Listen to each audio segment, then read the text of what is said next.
Hi, so step 3 of the bagels is actually cooking them. Now, I've tilted the camera so I'm down here hovering a bit. So I've got a pan of water boiling on the hob. I actually put it in a wok and put a little bit of salt in. It just means that the water boils at a higher temperature. I've got my doughs, my little balls here that I've transferred onto a tray. It's quite hot here, you can probably see I'm shining. I put them on a tray so that I could bring them over to the hob. Now they've had 10 minutes to rest, so they're now just really nicely proved.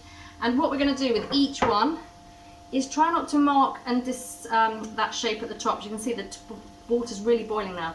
I'm putting my thumb and my forefinger through, or the middle finger if you want, through there, and we're just making a hole. And all I'm then going to do is pop them in that water. I'm not going to put all 8 in at the same time because you want them spaced out. You don't want to overcrowd that dish. And you're just going to boil them for a couple of minutes on each side.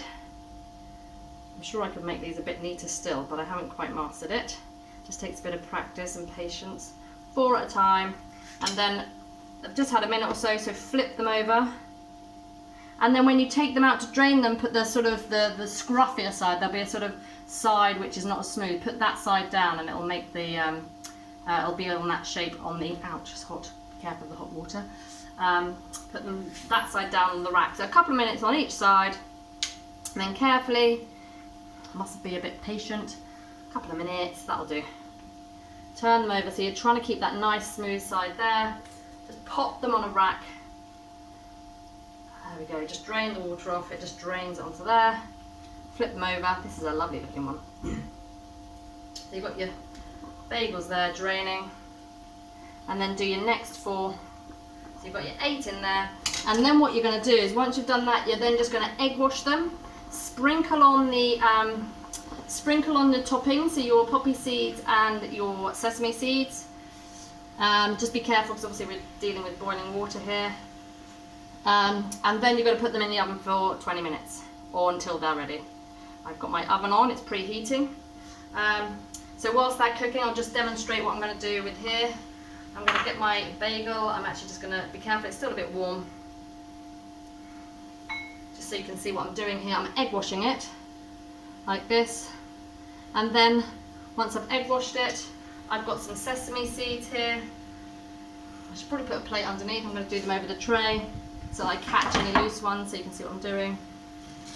And then you're just popping the sesame seeds on there. Look at that, beautiful. And then I'm putting them on this greased tray. I've greased this with a little bit of sunflower oil or vegetable oil. And then once they're all done, I must turn these ones over. Once they're all done, once they're all on that tray, we're going to pop them in the oven for 20 minutes. Now the poppy seeds, what I've done is I didn't have any poppy seeds, but I did have some poppy heads outside. It's the last day of July here, so the poppies have died, but they've left these little heads, various heads you can get off poppies. Just shake them out, and you've got loads of poppy seeds. Hopefully they're edible. Find out tomorrow. Right, so I'm going to do that with my last bagels. They're coming out. I'm going to egg wash them. I'm going to make some with sesame seeds. Some are going to have some are going to have poppy seeds. Just throw that on the worktop. Egg wash, cover them in your seeds of choice, and then pop them in the oven straight away for 20 minutes. As I say, my oven is already preheating. It's on not gas mark, it's on 220 convection, or you can have it on 200 on fan. Hob off, and I'm going to get on with my putting my tops on. I'll just show you what it looks like with the poppy seed, because that looks really nice. I love the poppy seeds. Just a quick glaze there. Really, really, really, really hot. I shouldn't do this just the way I am doing it. There we go. So there we are, look, poppy seed. I'll probably spread that out a bit more. So we're getting a nice selection on there, and I'm going to pop them in the oven, and we'll have a look at them when they come out.